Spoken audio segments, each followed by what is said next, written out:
حضرت عبداللہ بن سلام رضی اللہ تعالیٰ عنہ کے اسلام لانے کا خوبصورت واقعہ۔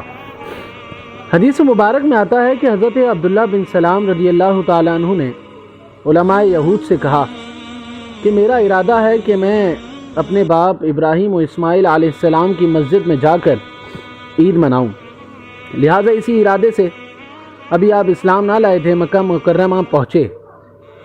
آقا کریم صلی اللہ علیہ وسلم بھی یہیں تشریف فرما تھے۔ یہ لوگ جب حج سے واپس ہوئے تو آپ صلی اللہ علیہ وسلم سے ملاقات ہوئی۔ اس وقت آپ صلی اللہ علیہ وسلم ایک مسجد میں تشریف فرما تھے اور وہ لوگ بھی آپ صلی اللہ علیہ وسلم کے پاس بیٹھے ہوئے تھے۔ حضرت عبداللہ بن سلام اپنے ساتھیوں کے ہمراہ کھڑے ہو گئے اور آپ صلی اللہ علیہ وسلم نے ان کی طرف دیکھ کر پوچھا کہ آپ ہی عبداللہ بن سلام ہیں؟ کہا ہاں۔ فرمایا قریب آ جاؤ۔ جب حضرت عبداللہ بن سلام قریب گئے تو آپ صلی اللہ علیہ وسلم نے فرمایا کہ تم میرا ذکر توریت میں کس طرح پاتے تھے؟ کس طرح تم نے میرا توریت میں ذکر دکھا ہے؟ انہوں نے کہا کہ آپ خدا تعالیٰ کے اوصاف میرے سامنے بیان فرمائیے۔ اسی وقت حضرت جبریل علیہ السلام تشریف لے آئے اور آپ صلی اللہ علیہ وسلم کے سامنے کھڑے ہو گئے اور فرمایا آقا آپ سورہ اخلاص پڑھیے۔ تو آپ صلی اللہ علیہ وسلم نے پوری سورت پڑھ کر سنائی۔ حضرت عبداللہ بن سلام نے اسی وقت کلمہ پڑھ لیا اور مسلمان ہو گئے۔ مدینے واپس چلے گئے لیکن اپنے اسلام کو چھپائے رہے۔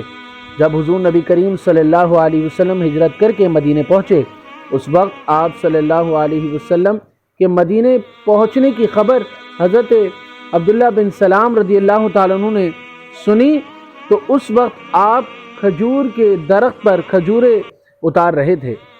جب جیسے ہی خبر پہنچی تو اسی وقت آپ نے درخت سے چھلانگ لگائی اور فوراً آقا کریم صلی اللہ علیہ وسلم کی طرف دوڑنے لگے۔ آپ کی ماں نے سن کر آپ سے یہ کہا کہ اگر حضرت موسیٰ علیہ السلام بھی آ جائیں تو آپ اس طرح نہ کودتے، کیا ایسی ہی بات ہے؟ تو حضرت عبداللہ بن سلام رضی اللہ تعالیٰ عنہ نے اپنی والدہ کو جواب دیا، اماں جی بالکل، حضرت موسیٰ علیہ السلام کی نبوت سے بھی زیادہ مجھے خوشی آقا کریم صلی اللہ علیہ وسلم کی یہاں تشریف آوری سے ہوئی ہے۔